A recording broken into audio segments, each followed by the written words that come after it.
Okay. Here we go. And we're live, my friend. Well, hello there. Hello, hello, hello. Ladies and gentlemen, I'd like to introduce you to Mr. Elvis of SoundStruck Studios. How you doing, buddy? What's happening? Good, man. Good. Thanks for inviting me and having me on the show, man. Of course, an absolute pleasure to have you. Pretty amazing thing happening around this area, man. Very good. Kudos to that.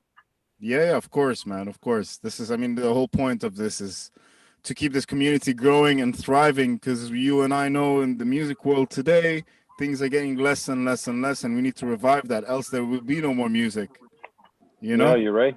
You're right. So it's funny, we were talking about the whole Spotify thing. I was talking to Tom Dupree's well-known drummer, producer, engineer out in Nashville. And anyway, a long story, we already covered that subject and what's going on in this world as part of that, and how it's going to affect the music in a good way and in a bad way, negative. There's always these pros and cons. It's just adjusting towards what's happening these days. I mean, pick up and adapt.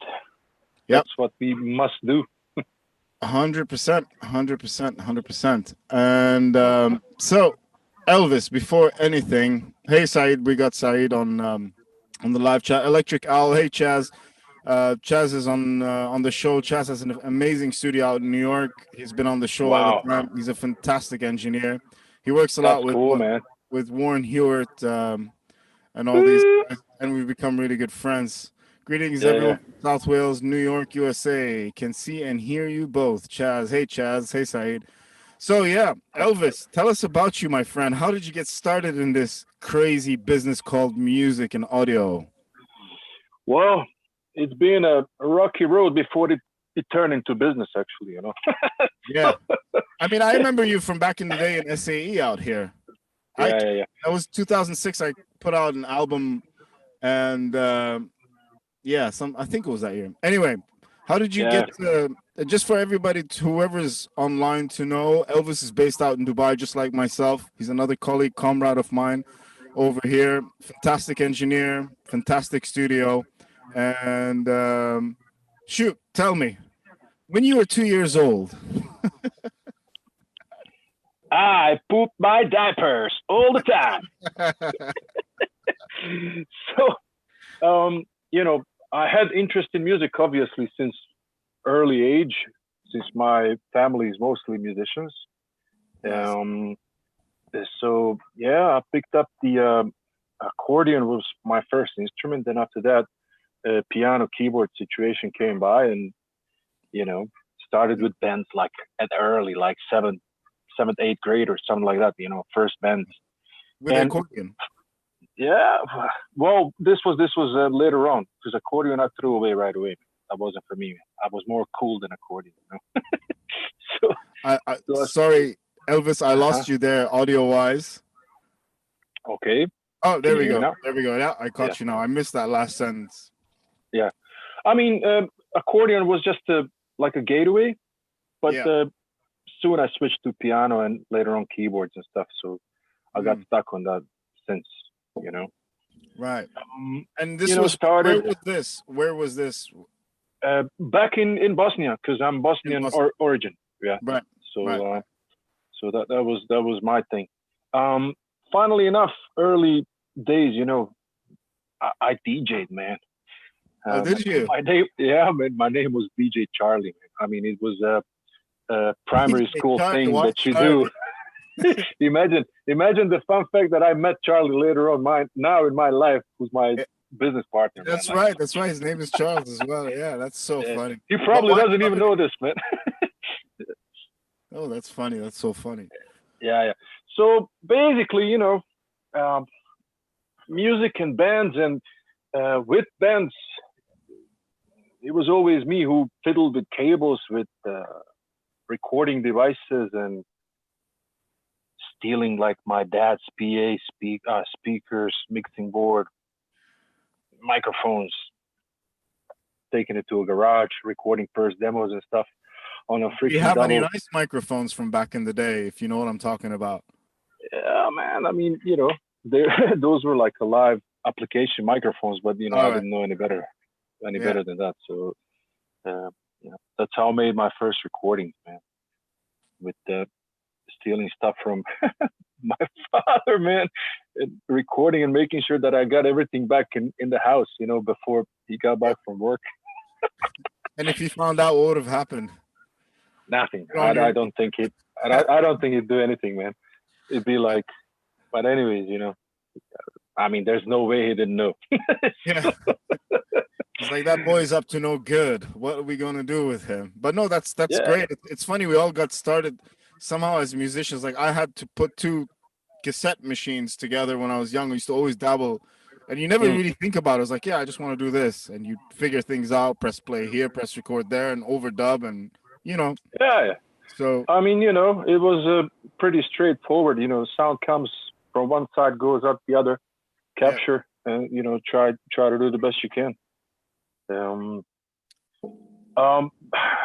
band situation lasted for quite a while with me, because I had a few bands which I worked with, and I have several releases. And in those bands, I was lead singer, basically, right? Yeah. So along the way, I picked up that side too. I figured out how to yell, man. So. Well, I've heard you yell. You're a pretty good singer, man. You got that project you had going on here, which is great. No, 100%. It helps, man. Like, whatever the experience that I gained doing live shows and being on the road with bands and stuff, that's great experience that helps you in communication with people with the whatever the qualities you picked up along the road to use in the studios, and Of course, you got to understand the lingo of a musician. I mean, this is where the advantage comes in. Knowing, I mean, I know a lot of theory, all of this stuff anyway. So that's the way we communicate, because music, song is first, isn't it? Before the whole capturing. Yeah. Exactly. Yeah. The old guy, man, which I learned from a lot back in the day in Bosnia. Do you have a chorus? He's asking. Do you have a chorus? I'm like, wait, man, I got parts to play for you. Do you have a chorus? I'm like, we'll figure out the chorus. Well, if you don't have a chorus, you ain't got a song. But those were the days when the songs were like 12, 15 minutes long, and right. Ludicrous situation. Yeah, but it's a fantastic learning curve. So how did you come about? How did you end up in Dubai? And what year was that you arrived here? 2004, and that's it, man. I started my journey, hooked up with a couple of bands, then went into SAE, and right. was lucky enough to, get offered a position there, which was also tremendous and great experience. SAE was home for me for quite some years. This is where I met Charles, my current time partner of SoundStruck Studios. Yeah. And back then, he was the one who told me, bro, you and we're going to make something happen. We're going to have our own production thing, And funny enough, like 2010, I believe, 11 maybe. Yeah. I got a call on the phone, and he was like, bro, let's talk. You have a beautiful studio there. Some serious stuff going on, and you guys done it really well up. Well, I mean, the deal was whenever we spoke about it, it was like, okay, we either make it, like the best we can, and just, that because we both had home setups and all that kind of stuff, so there was no point of kind of coming up with another home setup. Yeah. So at the end, the space was like shell and core. Charles employed Vesla Show. He's a very, very well-known studio designer who came here with his crew, and they basically, it's his design. They basically did all this. Yep. And heavy lifting and wiring schematics and all that. That was me. Yep.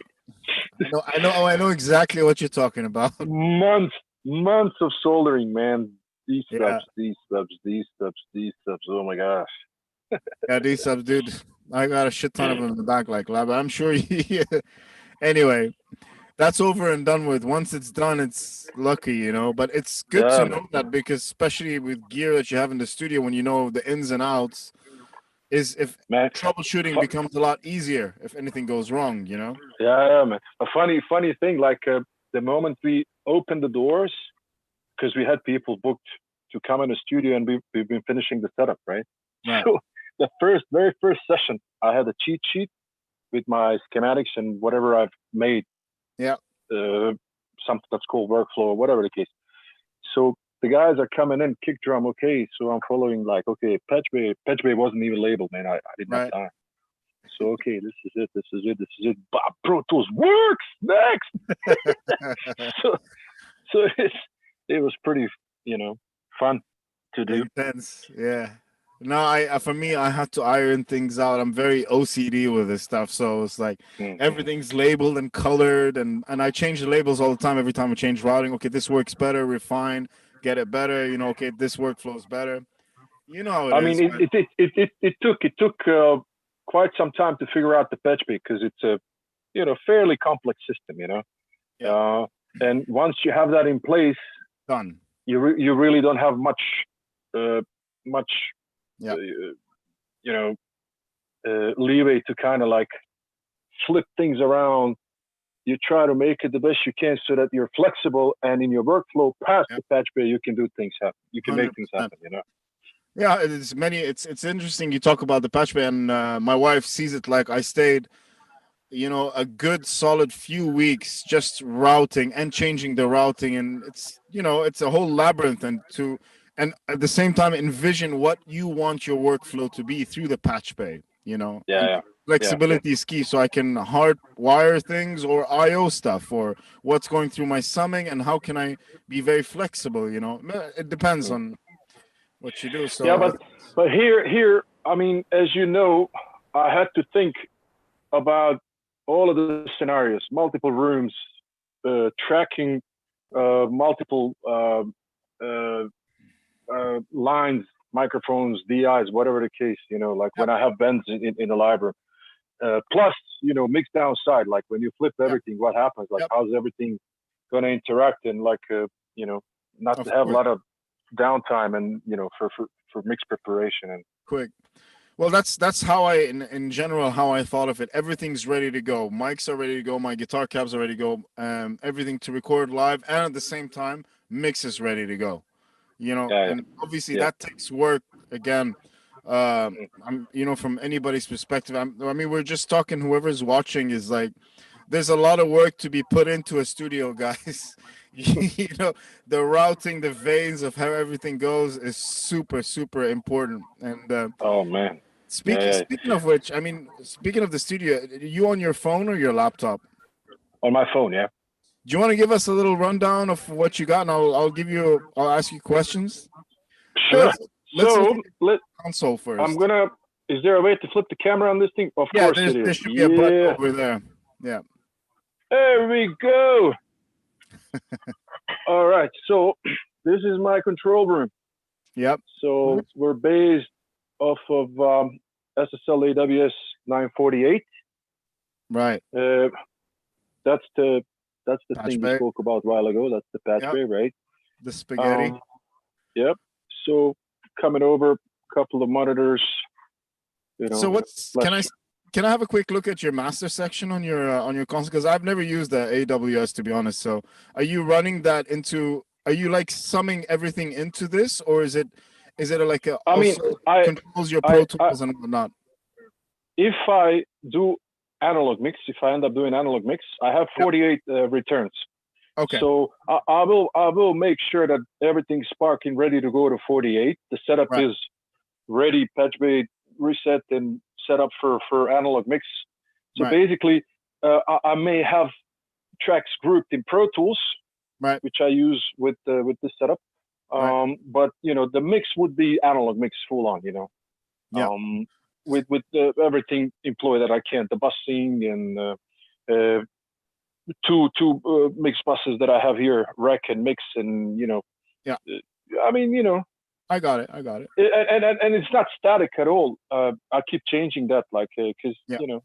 it becomes boring after a while just to repeat yourself. So Of as far course. as the master section, there's a Oh, comp the SSL 4000. Yep. and there's like special Little stuff going toys. on. Yeah, Yeah, it's good. couple of dynamics, quad compressor, master fader, a whole bunch of other things that you can like route in and out from this section right Wonderful. there. Yeah. Transport section, this board acts as a controller for any DAW that you Right. want to set it up for, which is great. So that when I mix in Pro Tools, I can still touch the faders and everybody thinks it's analog, Yeah. So it's all recallable, which is very important in today's age. I mean, classical SSL. What EQ do you have? Are there? I can't see exactly, but are you got EQs running in there, or are they all auxes and sends? No, this you got the pre. First of all, Okay. you've got the bus section. Yeah. Then you have your preamp. Then you have an EQ section. Okay. Is that based off an E channel or a G channel? Those are based on I believe J series with modification with the variable harmonic circuitry that you can employ. Okay. Or not, with the thing. And down the. Mm-hmm. No, go on. Yeah, but down the strip, that's it. You got a couple of or 3 auxiliary sends, right? Which the first of which can be A or B, hence it's 4, and that's pretty much it. Nice. Does it come with a compressor as well, like the usual channel on each channel, or is it just? For that, I'm gonna flip to the other side, which is. Here comes the beauties. Okay, go to rack bus number 1. So you got your converters up there. But before we move on, this is the thing that I use. Oh yeah. And it's connected to SSL, and it's recallable. Absolutely. I mean, everything's connected and runs to be able to be used. Yeah, that's called the X desk, isn't it? That thing. X-Rack. X-Rack. Sorry, X-Rack. Yeah. Yeah. Lovely. So there we go. IO section. Few of the different capturing devices, A to Ds, D to A's. How's the Crane song? Is that the Solaris you got down there? That's a head 192. Sorry. Yeah. Yeah. HD, right? It's beautiful, yeah, man. It's beautiful. The circuitry and the harmonic situation that you can create with it. It's just right. It's something else, man. Like over here. Yeah. Mm-hmm. No, go on. Oh, you got the old Cappy stuff. Is that the old Cappy? Yeah, man, made by myself. Oh, lovely. Yeah. Maybe I need to send some over to you. There you go, man. Lovely. So, is that based on the 550s? I can't. 550. Are those pre's or? Those are preamps. I wanted to have an extra set of a bank of 8 different preamps, and I made those. And obviously, as you can see, the coloring on there. I mean, they're different up amps in there, and they do sound a bit different.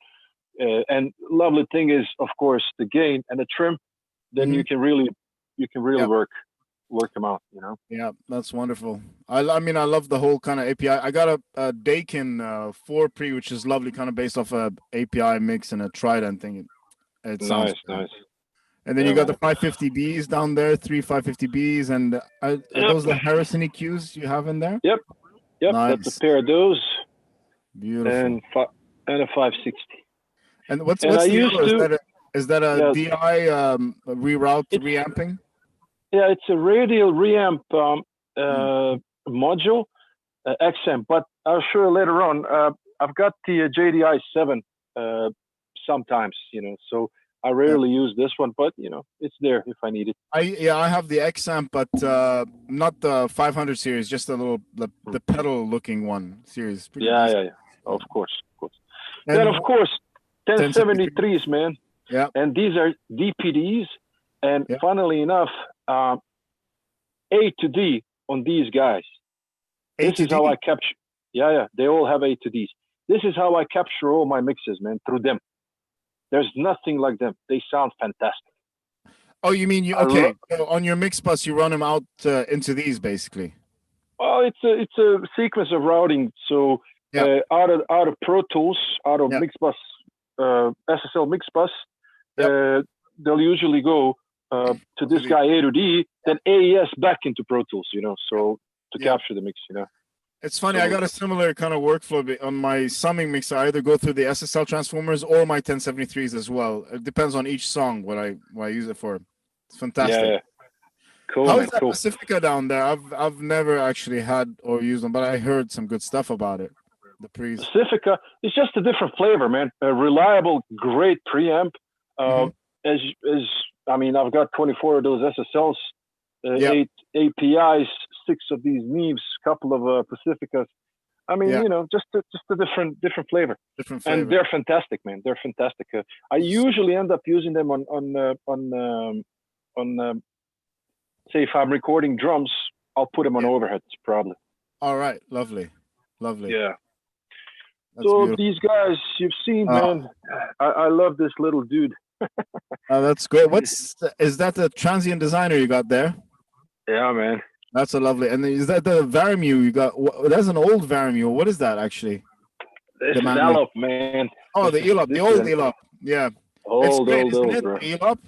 Well, you know what I'm running mine? I have a Manly Core channel strip, and it's got the ELOP comp, so I always run the bass through it. I love the bass through it. It sounds so good on the ELOP. Yeah, man. Yeah. I mean, I like it. I don't have LA2A in the studio at the moment. Maybe I'll get couple or something, but this thing, does the trick in that manner, man. So I have an LA2A, funny enough, and I compare both. I prefer the LA2A on vocals and the ELOP on the bass, but it depends on the situation. Some people like it the other way. It's the LA has a little bit of a darker tone than the ELOP, I found. But they're both still amazing. Nice. Yeah, different tones, but different flavors. Yeah. Exactly. So this is a Dronebear 1968, another tube device, which is amazing. Works the trick. TC and Lexicon, I don't use as much, but as needed. This at the bottom, that's a CD player that's hooked up. It's hooked up via AES to monitoring matrix so that I can switch quickly between the sources, so I can listen everything through the same DA in the studio and make sure that I that I can beat the master that I'm listening. Of course. You got a question, Elvis. I know you mentioned it earlier, but Chaz from Electric Owlworks out in New York is asking, who's the studio design architect used for the studio? What was his name again? Wes Lachaud. Wes Lachaud. Yep. Cool. He's the one who designed, if I'm not wrong, Manifold Studios in North Carolina. Right. Nice. That's lovely. Oh, we have Amaro online as well. He's another great engineer, producer out here. And he's saying the Pacific is very cool. He loves it. He's like, I have the red eye from A Designs. I presume that's the big DI box they got. That's lovely. Yeah, man. Amazing Thanks, stuff. Amaro.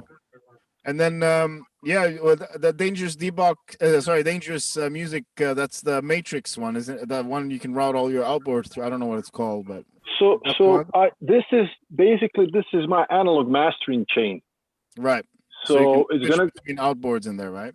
Yeah. So all of this here, because this thing has input 1 and 2, input 1 is going to be my analog mastering chain.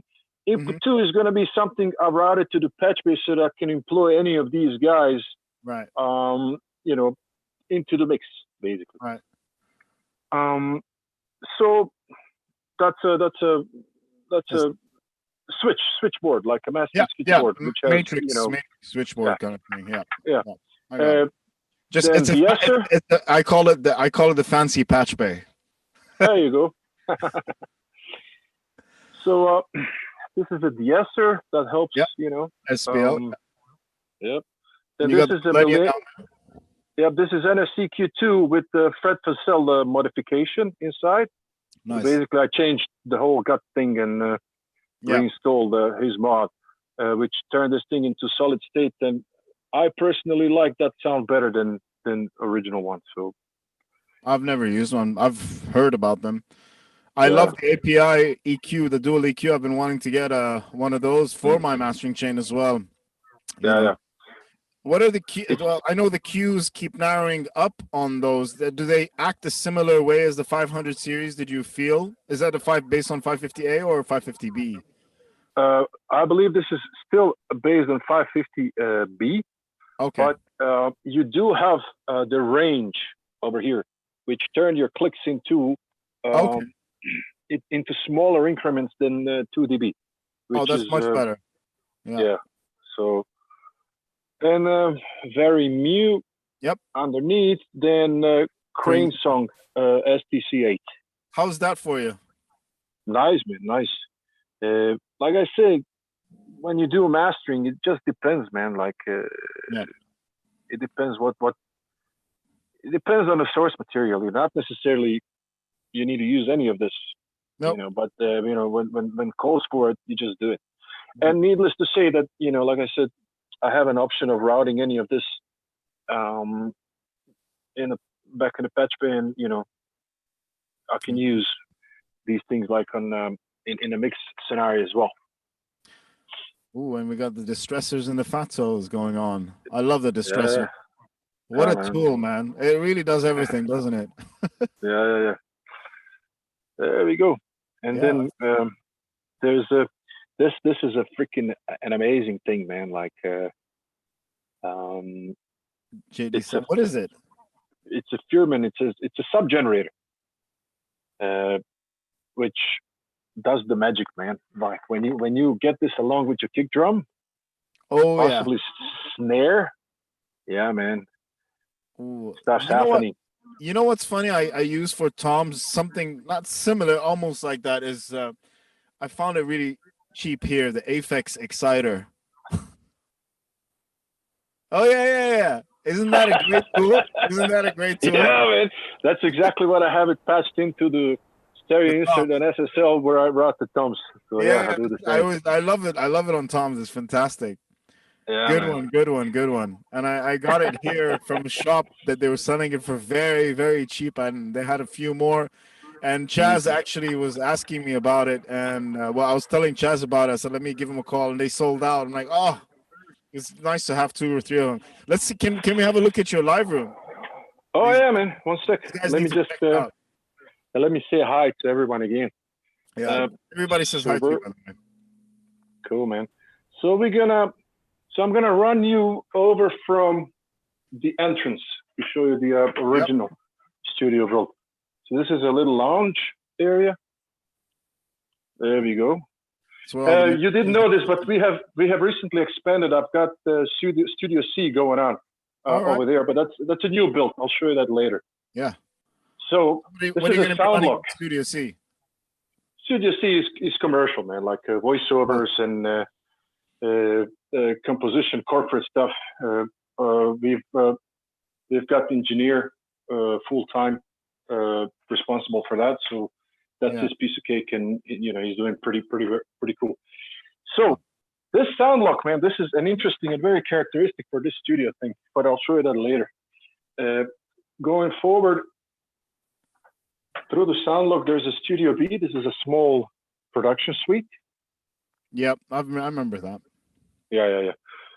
Little booth over there, right across, and the entrance into the live room, main area. Yeah. And I believe you've been here. You recorded here, right? Yeah, I've been there a few times, a couple of times, I think. Yeah, man. I just didn't like the situation when they brought in all those halogen reflectors and stuff, so everybody melted, man. I don't know if you remember that. I can't remember. That was a while ago. Man. Oh yeah, okay. Now I remember that project. It was this guy was what was his name? Do you remember him? It was that crazy Irish dude, wasn't he? I can't remember his name actually. Nah, no way, man. I have no clue, man. Yeah, it was his project, and we came to record on it. I'm trying to remember. Yeah. Anyway, but yeah, yeah, no, so it's a lovely, lovely, lovely room. here's a little nice touch from the.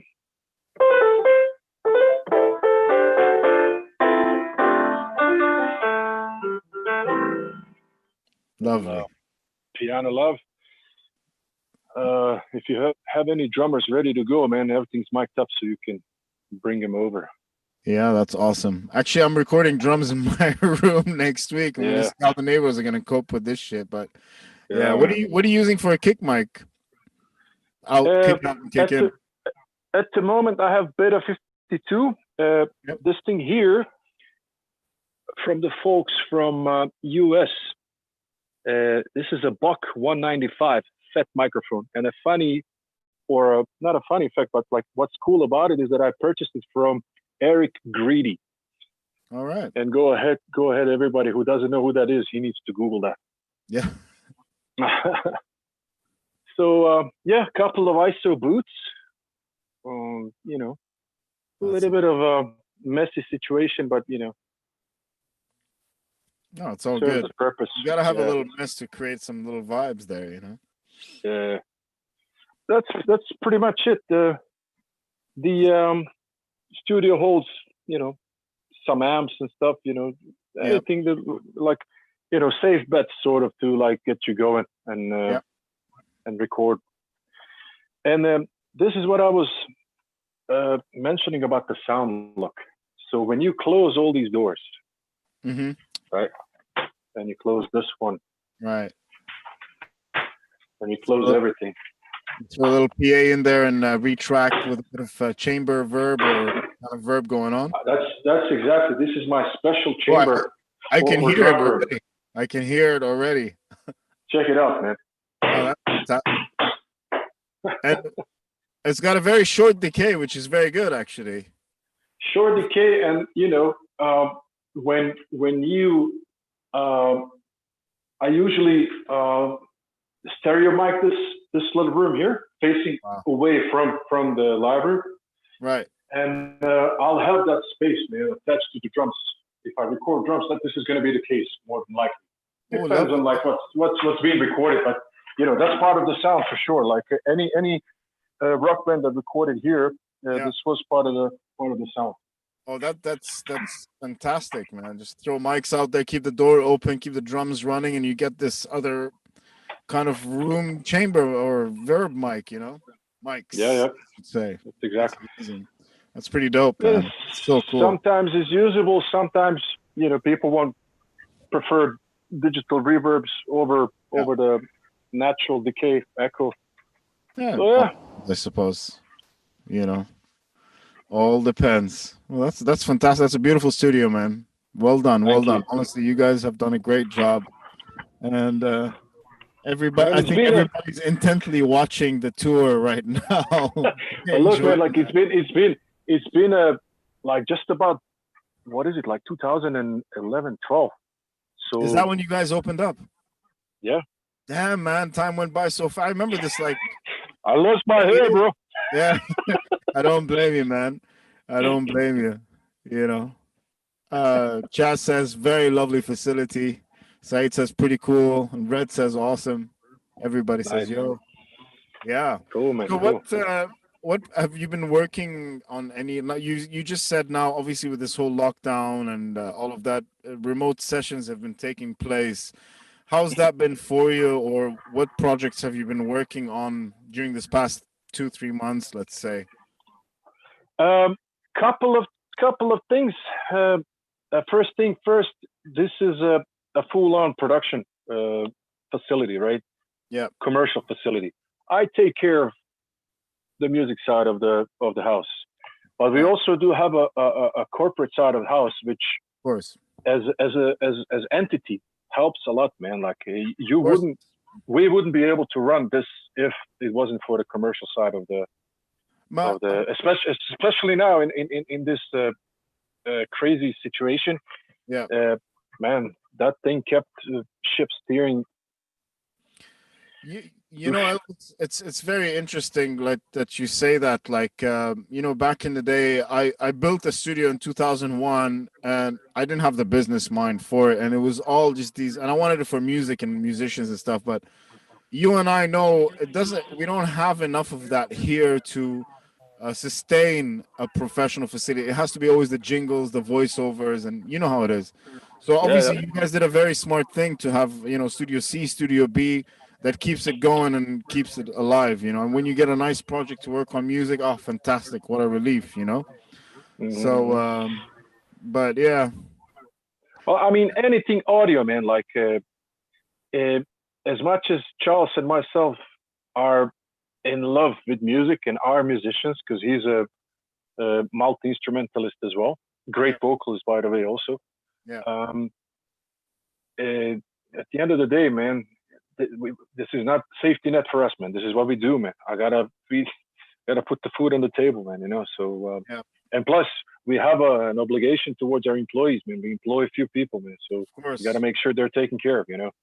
yeah. So How do you feel? It's how do you feel? Like, you know, the thing is, with all the other talks, I was chatting obviously to guys who live abroad, but for people like you and me, now obviously this is your bread and butter complete, and I'm trying to make a name for myself here, but on a different thing, away from the jingles and all of this stuff. Now, after obviously with this whole situation we've been going through, I'm just curious to know what is going to happen here in audio production somehow. Let's say, put aside the commercial side of things. After this, it's I'm just thinking, how do you foresee this now, or do you have any insight, or you know, what do you think is going to happen? I mean, if people flee from here, then Yeah, they're screwed. yeah. I mean, the reason why I'm asking, I mean, you know, it's we put so much love and passion into our studios, particularly yours, because you know it's for us. It started with a passion and a dream and all of this stuff. Then the whole business side comes in, isn't it? So, and you feel like, you know, I don't know. I'm hoping, of course, that will never happen. And part of the reason I'm trying to build the community here more and more and internationally together is to keep this going on, get the viewers coming in, blah blah blah. Look, there are these people who do great things in great places. But with the UAE, the way it's going, I'm babbling. Basically, what you feel is gonna happen, you know? Well, I mean, I think I kind of feel where you're going with this. I mean, Yeah, what we do requires musicians, right? yeah, Musicians need us to create yeah. something. Right. But what we can do with our connections and people we know, we Yeah, can trying to improve and reinforce the scene, right? Something that will be something that's going to be uh, you know something substantial for musicians. They know they can rely on the scene itself, so right. that the scene moves and the scene kind of creates job for you, for me, for musicians. Uh, you know, they get the new stuff out. They're interesting. They book the gig. They sell out the gig. Then they come back to us. That sort of environment needs to kind of like be a little bit more reinforced here. And you know, like as Well, we long as have we push, Mhm. no go on. As as long long as as we push for something like that, we have a chance of sustaining our careers and doing what we do love to do. I mean, for everybody listening, of course we love what we do, but it's not always love. yeah, I mean, you have to put food So on the table, I at suppose. the end of the day, it's a job, man. It's job like any other. You just try to be the best you can in what you do, because word of mouth is just about everything you have. Yeah, 100%, 100%. So And it's interesting you said about, you know, I mean, because you and I come from both perspectives. I'm a performer at first, musician, and then studio engineer, or both together. And speaking of, you know, the scene here has to thrive on musicians performing and doing the thing, so it'll all come round in circle. But obviously now with how venues are going, there's going to be a whole different shift of a mindset of how things are going to happen live wise or creation wise for musicians, which means it comes back to also people like us in the studio and whatnot, but everybody needs to track record. And it's interesting because I'm bringing this up. I thought, during this pandemic, I started, you feel, people are creating a lot more. The only alternative is there's not enough budget or there's time. Yeah. you know so I'm in a way I'm also helping and also progressing my repertoire, because all my repertoire is based on my music a lot, and the rest of it was all jingles and VOs for TV and what I used to do before, which I never mentioned. I don't need to. Because so you know what I mean, this shift of how things are going to happen is going to be very, very interesting. Well, I mean, things have changed already. Yeah. So we mentioned earlier, we're going to have to adapt and do something about it, man. If we start relying on online and remote situation more and more, so be it, man. We roll with it, we Yeah. figure it out, Yeah. Yeah. I think what we need to do is just make ourselves available, man, so people know we're there, we're willing, Yeah. we want to do it, man, so. It's interesting thing about the remote thing. So, the past couple of months I've been mixing a few bands here in the studio, which is great. They don't live here, so I have to obviously mix remotely, which means you send a revision off and you wait for the notes to come back, which might take a day, maybe two, whatever it is you're hanging on, and you get it done, another revision, or it's done, or so forth. And I've been working with this artist right now, mixing his record, great record.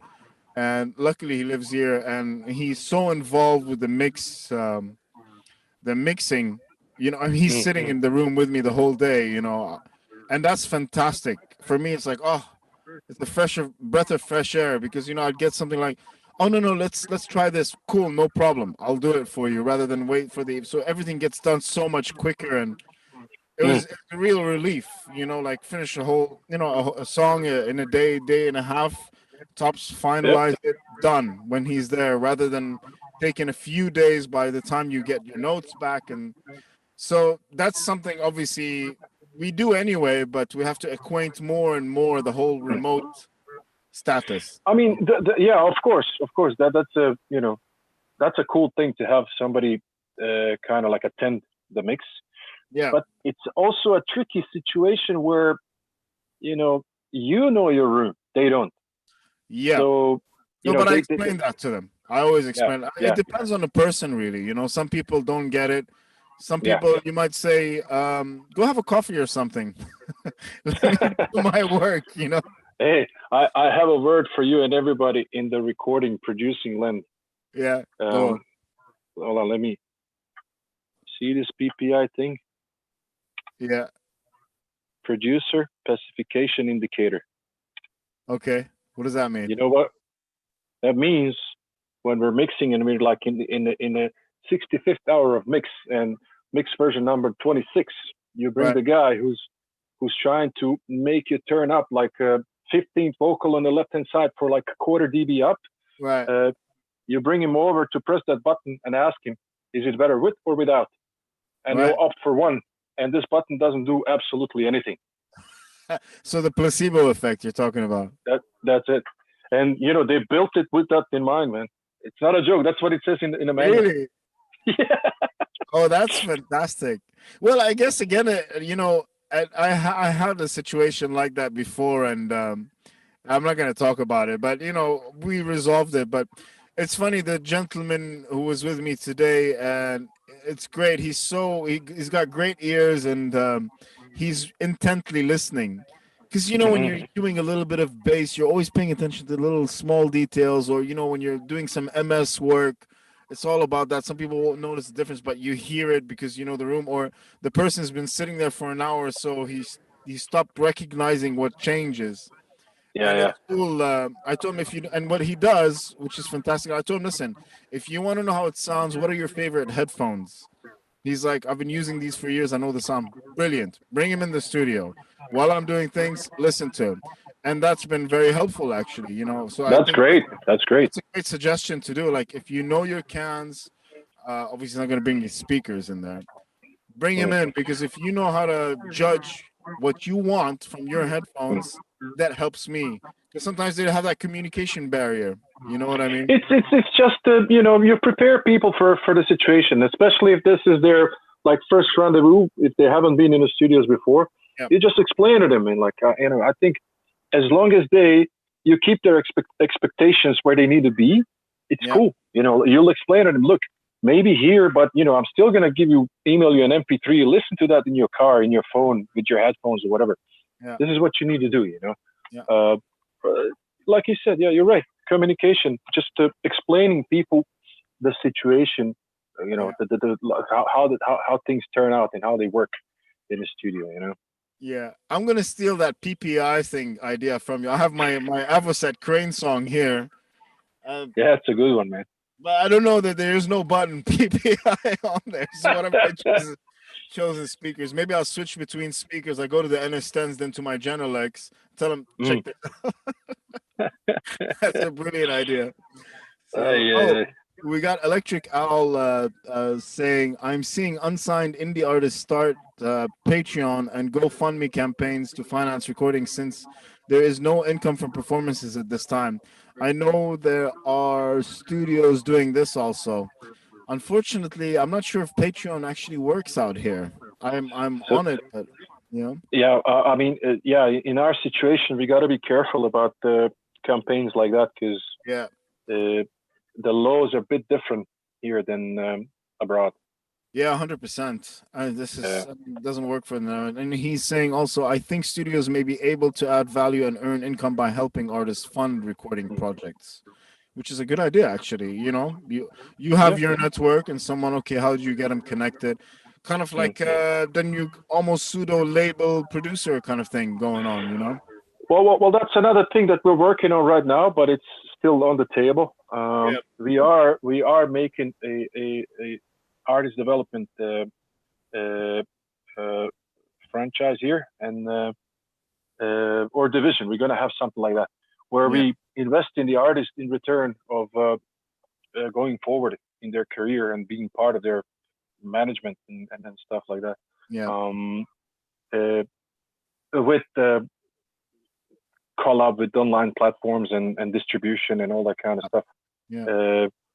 So that's the next stuff for us as far as the music situation here. That's a good move. I mean that was eventually going to happen. I think for SoundStruck, for you guys, you were kind of going in that direction. Kind of, I think, it makes sense. It just makes sense for you guys to do that. I mean, we'll see. It's still in the developing early stages. Stage, So if the theory proves to be right, and it's feasible, then we'll push for it by all means. Yeah. Well, just one thing for the guys who have met you for the first time here, Elvis. Have you guys got like, excuse me, a SoundCloud account with a lot of the stuff you've worked on, so they could at least be acquainted with your work, or like a playlist on Spotify? Maybe if you can share it to me, I can put it in the link in the YouTube channel, so whoever wants to check it out can just jump on there and have a listen.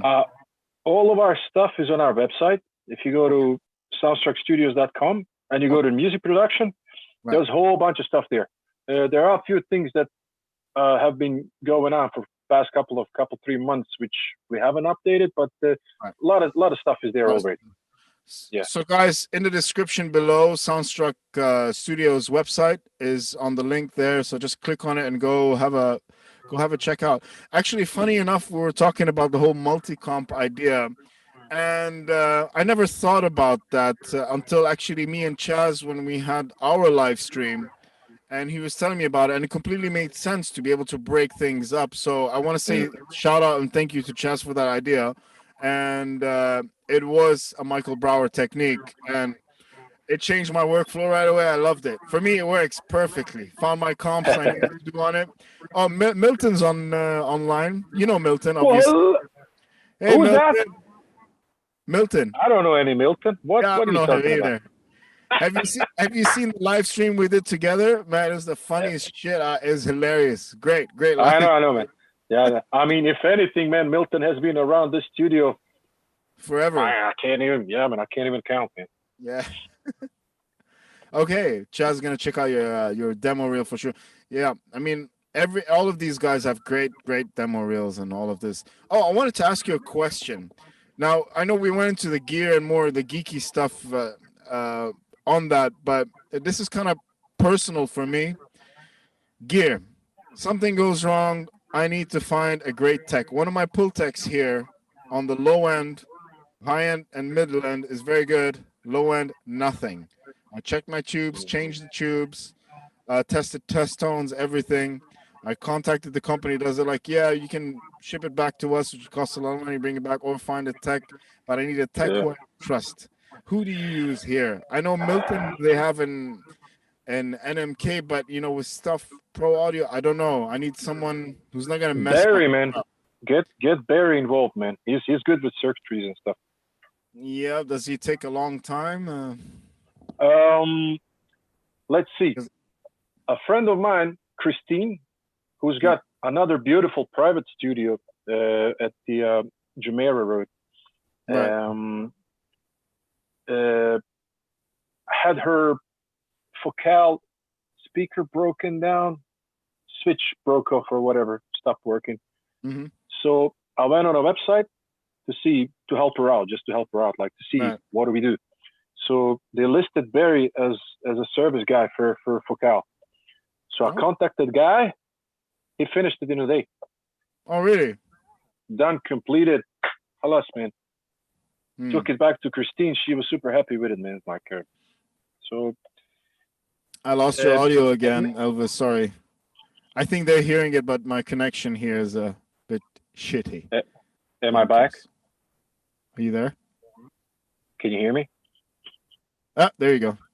Got There you you there. Got you there. So yeah, my experience with repairing the Focal speaker with Barry was amazing. So okay. Cool. I'll give him a that shot. would be my first initial thought, like, oh my god, something broke down. Other than that, man, I had the SSL fail on me a couple of times, and guess who, man? It's me, man. I ripped the thing apart and fixed it on the recommendation and guidance from the dudes from the SSL from UK. Right. So yeah. I mean, I have some instructions and stuff, but I mean, capacitors and stuff, I have no idea because I took pictures of it inside. I'm like, I don't know what's going on here. Swap tubes, brought troubleshot the whole thing, and yeah, the company. I mean, that's a fairly simple design. Yeah. So I don't think people like Barry should have any problems checking out the signal and the current flow in there. So maybe I'll check that out because I use it on my stereo bus sometimes. I have a pair of them here, so sometimes I use it or my better maker. But I wanted to use it the other day, and it's like, oh my god, what is going on with my left channel here? Where's the 60? Nothing there.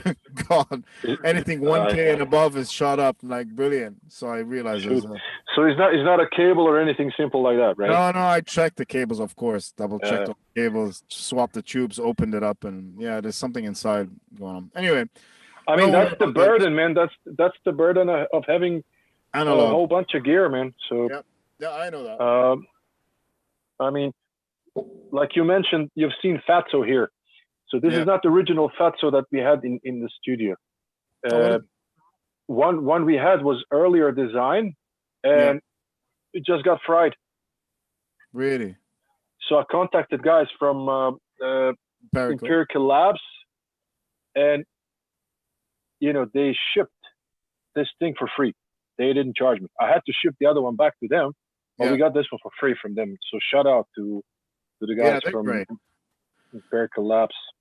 It's funny, I got a pair of the Mic E ones here, and basically it's part distressor, part Fatso, and a mic preamp.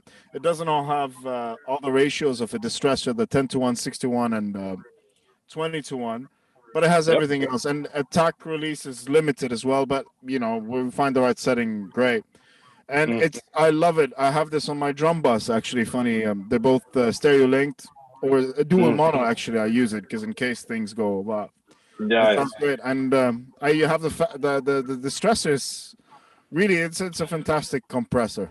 You know, for an Yeah, all yeah. around use, great. You know, I mean, you make use for them, man. I yeah, mean, 100%, 100%. if I know it's not going to be realistic for me to mix analog and it's being recorded here, Yeah, I'll run everything through whatever I can to color it on the way in, yeah, and just exactly. use it as is, you know. That's what I'm talking about. Getting the source sounding beautifully from the start, print it and commit to it. So when you Yep. mix, it's already mixed. Yeah. You know. And if I screw up, then Yeah. there's a saying, man. There's a saying. You know, man. You know that song. I think whatever. You know, like, and I know it's a mistake. And you know, of course, I joke about it, but I usually say like, "You look, man. You will learn to love it. It's cool." Just close your ears. Yeah. Chaz is asking. He's asking the difference between a distressor and a fatso. Would you like to shed light? Well, first of all, Fatso is a stereo unit, which if you have two distressors, you can set them up and use a stereo. Yeah. But it's a Fatso is more of a kind of device that you use as a stereo device on maybe any of the parallel bus or maybe even a mix bus, depends what you want. It has that sensibility, right? Whereas distressor is like a Swiss knife, man. Like you can make it sound like any compressor, just about anything you want, right? Yeah. The Fatso is not as detailed as distressor. I would say that the topographies or the taste sound is in the same family, but they have different uses. So more of a like device for stereo bus and something like that. Yeah, if there's a need to tame down the transient and you know smooth out things as a stereo stem of something, that's the thing to go. It's really cool. 100%. Well, we're talking a lot of gear on this one, which is good. I've been wanting to talk about gear, but you know, we all know what they are and stuff like. But it's nice to geek out, and so here's a question I've asked a couple of times before. I just want to see what your approach would be. So you get a client coming in, and you know that client. You know, we're in the service industry in the first place, so we're servicing the client, which is the artist, and what they hear and whatnot. And it's interesting. Sometimes you mix something for that client, and you know you think it sounds great, you know, for what it is. I've had this. I've had this experience. We've all had this experience. But the client hears something differently, and you know obviously in the end you give it to the client for what they want. In the end of the day, what they like, because you got to please them and make them happy. If they're happy, we're all good. But you know deep inside you that there's certain things that just are not really working. So, what is your way of translating that to the client, saying, "Hey, you know, what's your approach on that?" Well, look, if there's like the mix is going on, I've got a couple of passes done. Yeah. If there are comments that are blowing my mind, that means I screwed up, man. That means I didn't do that right at all. Right? And you know, if I receive those comments, you know, I'm very well aware of that. So back to square one, man, and you just try to kind of like, you know, follow the guide tracks that or reference tracks that you got from the client and just listen carefully. Sometimes it's only a matter of leveling, man, or a little bit of panning and stuff. But yeah, if there's a comment of stuff that there is in there something that they want to change like completely, I'd put that on me. That means that I wasn't listening when they were talking to me about what needs to be mixed. You know? So that communication. I would definitely, you know, take a couple steps back and go like, okay, I would try to decipher what the person is telling me, you know. Yeah. And you know, I mean, nothing wrong with asking questions. So I may ask them even to explain to me and give me the the reference track. Now, if we're mixing lemons and oranges there, I'll explain that too. I mean, it's a mixing process. It's not the miracle making wonder thing that's going on in here, man. So of course. There's so much you can do with the source material, man. So you mix accordingly, Otherwise, we produce everything from the ground up and change things. Yeah.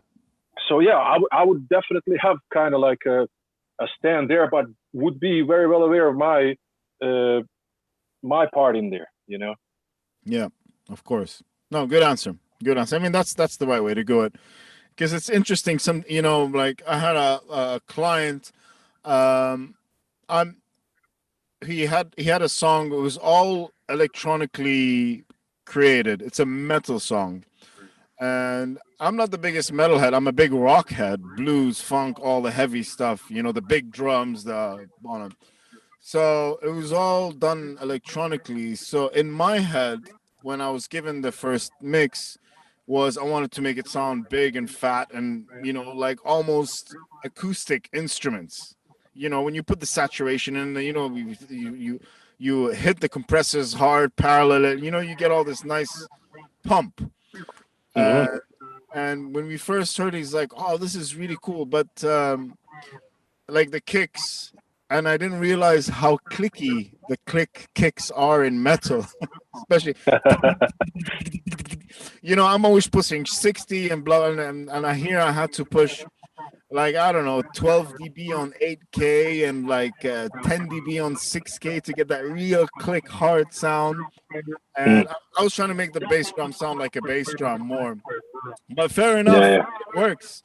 And that was something example new that I learned for this style of music. And I love any kind of style of music. But instead of making it, usually you're there to enhance the song and make it sound breathable and stuff. And this was completely the other way around approach. Yeah. It was really funny. It was like, oh, okay. But I learned something new, That's cool, man. I mean, the thing with the mixing is more you do it, you're just better at it, and it never stops. Like every time you mix something, you go back and go like, oh my God, what did I do? Right. The other day when I did that, like, oh. Right. The next day you hear. But this is kind of a technique which I know, like if I get something metal, I'm like, okay, now I know exactly what they're going for. Because in my head I hear, like, don't you want the big sounding drums? No, we want them tight, small, and clicky. Okay, cool. I like big drums, Yeah, anyway, I mean, options are endless. I mean, you can find support samples for the sound, the frequency spectrum that you want in there, and I mean, you can do a whole bunch of stuff. Yeah, of course. No, but I'm just saying it's interesting to see the different visions, and it makes you think, because there's always like when you hear a first pass, you hear a sound in your head, and you start working towards it. And it's when your client hears it differently, you gotta adjust to hear it that way. And obviously, as you said, the more you practice, and the different kind of vibes of music. Sometimes you can get like any kind of genre that doesn't require that, but the client wants something different completely on that. So you have to put on a different hat. Man, I mean, I have done, and I am a rocker, man. But I myself, I compose and I produce pop music, man. Like top 40 chart pop music. That's what I do with people. Yeah. But I most enjoyed by far recording jazz albums right here. Yeah. Real musicians, man. Yeah. That's the best way to mixing and I mean, the mixing thing. The thought just skipped my mind. Anyways, it's gonna come back to me. I mean, versatility, man. Like it it just helps us grow. Yeah, 100%. Like, 100%. And like, how the hell are you gonna improve if you don't screw up, if you don't make a mistake, man? Of course, that's just not happening, man. There's no perfect mix in the end. It's just for me, it's like sharing anything new. I love new stuff because you learn so much from it. Even though rock, funk, it's all good. It's not about the genre really, but It's the approach. And when you get Mm. completely, in your mind sometimes an unorthodox, not unorthodox, but in a different approach thinking, it really triggers your mind and opens up all the avenue Mm. of your head of, okay, now here I won't use my usual frequencies, blah blah blah. Anyway, I'm just, you But get what I'm saying. one thing that I learned long time ago. Yep. Whenever I get stuff to mix, I will always, always, always ask for the reference mix. Rough I mix, want yeah. to hear where those guys left off when Yeah. they turned in the stuff to be mixed. It And needs if to they don't happen. have a rough It's mix, not like it's not like there's no rough mix. Make yeah, me a rough mix. I want to hear it. yeah, yeah. No, 100%. Hey, I want to know where they go, and if Yeah, it's a decent and good rough mix, I want to make sure that I beat it, man. Like yeah, of course. No, but you need the rough mix is a lifesaver. But like this project I was saying, there was no rough mix. I was like, Mm. okay, build it from the ground up. You get what I'm saying? Yeah, So yeah, yeah. no, it's Goes it's all, little. yeah, it's all great experience. And an interesting thing about it, you start obviously, being for myself, being a musician for a long, long time, still am, of course, is you hear things melodically, harmonically, rhythmically, and everything. And obviously with the audio production you hear things in minute detail on frequencies and that, which really helps you also as a musician, not only that, as a performer as well, because you're always trying to serve the song in a mix or in a production. Same thing any musician needs to be doing playing live is always serve the song, not serve the ego, serve the song. That's the big key. So the studio environment always humbles the musician, and the musician gets humbles the vice versa. So it's a Mhm. lot of fun, this whole balancing it, even between people. What we do as engineers or whatever, you are balancing, and also you're Mm. balancing with people. Yeah, I mean, uh, what is very, very beneficial for any band or any musician in the when they're creating stuff, that's one thing. But developing stuff and getting ready for recording, not very many opt for a person that is called a producer, which I think is critical. I think so. Uh, Fresh set of ears. I mean, fresh set of ears to take a turn where it needs to take turn, or just to keep the boat afloat, man. If things Yeah. are working out, and make sure that nothing gets lost in the translation. So, uh, but yeah, that's very important. And for musicians out there, uh, you know, Get a producer. just think about it. If you're not, like you can be all of it, man. You can be a musician. You Ah, can be a composer. You can be a producer. It's doable, but it's um, a lot of work, because you are your own worst critic, and things take longer, and fresh set of ears are, as you said. But you know what the thing is with that, Elvis, is maybe in our region, it's to have a producer as well. I think maybe why people are reluctant is they need someone they can trust. mm, And having a producer, it's not a matter of the engineering or any of that, is a producer who you can trust in the same mindset, or just find someone with the same mindset and taste, so that you can talk the same language, because sometimes they can make a mistake and not have the right yeah, producer. yeah. You know what I That's mean? that's all right. But it would be kind of normal to assume that hiring a guy to help you produce your already composed album, taking that compositions are done and ready, Yeah. uh, that guy is on your side, man. He's on your team. There's no reason to kind of like pull the rope opposite directions. I mean, everybody goes towards the same direction. I mean, to make that the best they can.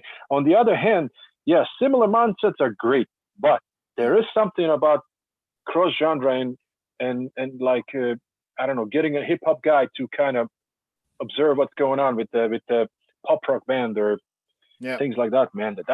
That can yield some great results as well. Of course. Of course. Of course. Yeah. To have the flexibility, the open-mindedness, and the different colors. It's all about that, isn't it? Yep, Yeah. exactly.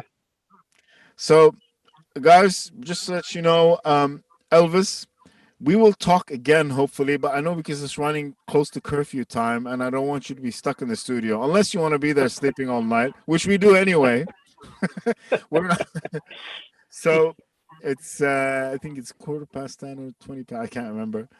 But I just yeah. Are I you mean, good if you to have go? any questions, we have it's 10 past 10, so I'm still good to go for Okay. maybe next 10, 15 minutes. So if there are questions, Yeah.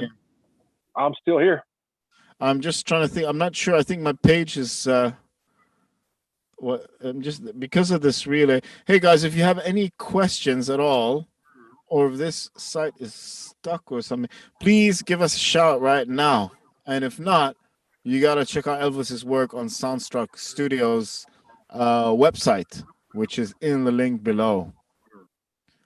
So I have I don't know. I think my net is acting up today for a bit for some reason because your voice went away like 3-4 times. So I'm Oops. not sure if this is going. But guys, if you have any other questions or if you're stuck on this as well, please leave them in the comments below and give a shout out to Elvis. Anyway, oh, here we go. We got one. Okay, guys, I know this won't go till midnight, but I just want to wish. Oh, okay. I'm not gonna read that. Hey, Said. No, that he's. I have a good friend of mine. He's on there, who Mhm. great guy, and yeah, he's just. I have my birthday tomorrow, which I'm gonna turn 22. Sure. He's just wishing me a happy birthday. Like, cool. I stopped. Oh, cool, man. Is Yeah, it for real your birthday tomorrow? yeah. I don't really care about that, man. I'd rather be here. Happy birthday to you. All right, here's a question for you, Elvis. Let's ignore that one. Thanks, Said, for making this worse for me. What vocal chain does Elvis like to start with for tracking? What's your vocal chain? Uh, More often than not, I'll have Flea 47. How is that? I want to get one of Amazing. those because I got a Amazing. 47 FET, but I don't have the. Yeah. Come by and have a look at it I would and, love to give it a shot. try it out. Yeah. So it really depends. A lot of times that's going to be U47 into 1073. Right. And then I will see which of the compressors can be utilized depending on what I'm recording. Sometimes that's going to be Manley Allop. Right. Sometimes that's going to be Distressor. Depends what's going on, what kind of source material I have going on. The 1176 type of thing. Yeah. Generally, as far as EQ, depends on the voice. I may employ 550As with a little bit of mid-range situation in there. Right. But it really is. So the vocal chain is 47, 1073 into Allop or into Distressor, or both straight into 1073 in the Pro Tools. Yep. All depends, I suppose, who's singing. Yep. Yeah, that's I mean, like if it all depends what are you doing, man. If you know your production, which I often do, will require effect-wise a lot of auto-tuning, a lot of melodyning, and all that kind of stuff. Then I don't see any benefit of enriching the signal with the compressors, EQ, or whatever, because I'm just gonna screw it up with Melodyne anyway. Like when you load it in there. So, question about Melodyne and Autotune: how often, or what has been your percentage of using Melodyne and Autotune in a drastic measure for lovely vocals? Well, I just finished a production for an artist which came to number 2 in Italy, number 4 in UK, number 6 in Belgium, top 40 in US. I mean, I'm not sure if I hit all those, but he was there. It was recent. Right.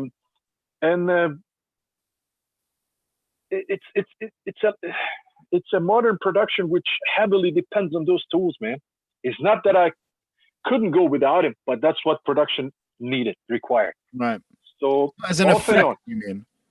As an effect, yes. And that's like I'm talking full on. I just recently finished mix for Danny Neville, and that's going to come out very soon. Collaboration with T-Pain and Happy, Okay. and those artists also use as their signature sound, man. Those effects. Mm. It, it's not it's anything degrading. It's the effect. It's Right. It's the effect. no That's what I'm saying. matter You're using it as an no. effect, basically. Yeah. That's right. No matter how pure you want to be, Yeah. nowadays there's place for that kind of production, right? Right. Now, if I work with singers, being a singer myself, I will always try to capture performance, no matter what. Yeah.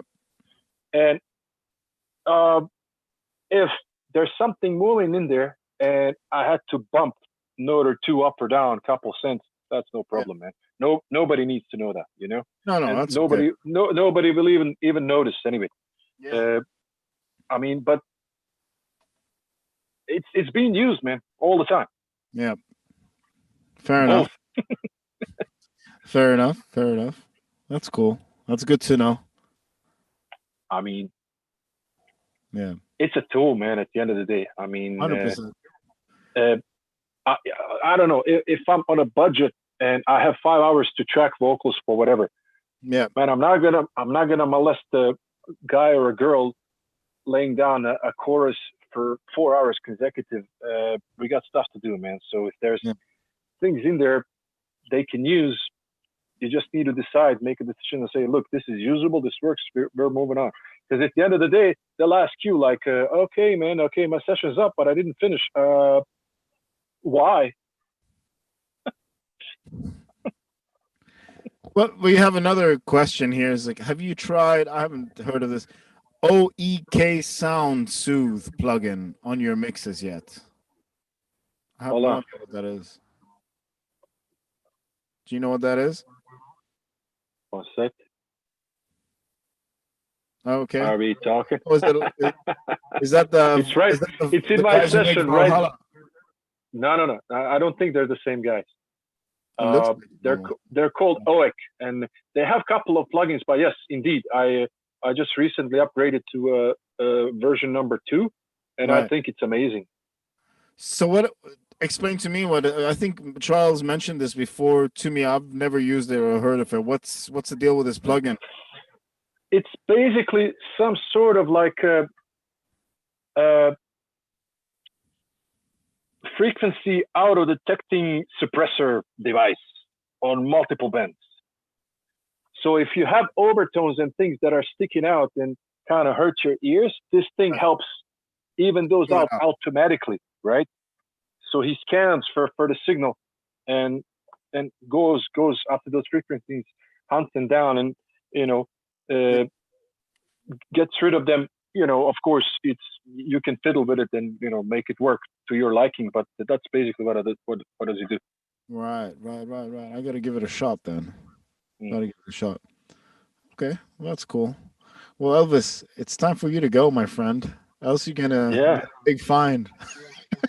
Yeah, man. How long do you think they keep this curfew? Because today they've opened up all businesses, but the curfew is still going on. I'm wondering how long this is gonna last for, but I hope you don't live too far from the studio either.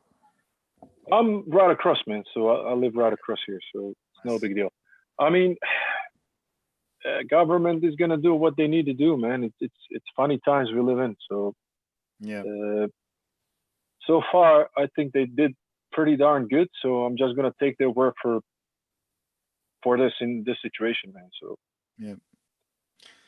Fair enough, dude. Anyway, I would love to come by the studio and say hello one of these days. We're all here. Give me a shout anytime. Just I'll come shoot the shit and hang out for a minute. Sure, man. Yeah. Anyway, Elvis, it was lovely talking to you, my friend, and very good to see you again. It's been a long time. It's been a while, man. Yeah, it has been a while, right? And I want to say to all the viewers as well, thank you very much, guys, for being part of this chat. And hope to see you all next time. And Elvis, let's stay in touch. You got my digits, I got your digits. Let's keep on rocking, my friend. And if there's anything you need, just give me a shout. Sure, man. Thanks for having me, man. Pleasure. Of course. Thank you for being on the show. Absolute pleasure, my friend. All right, buddy. You take care of yourself, yeah? Take Good night.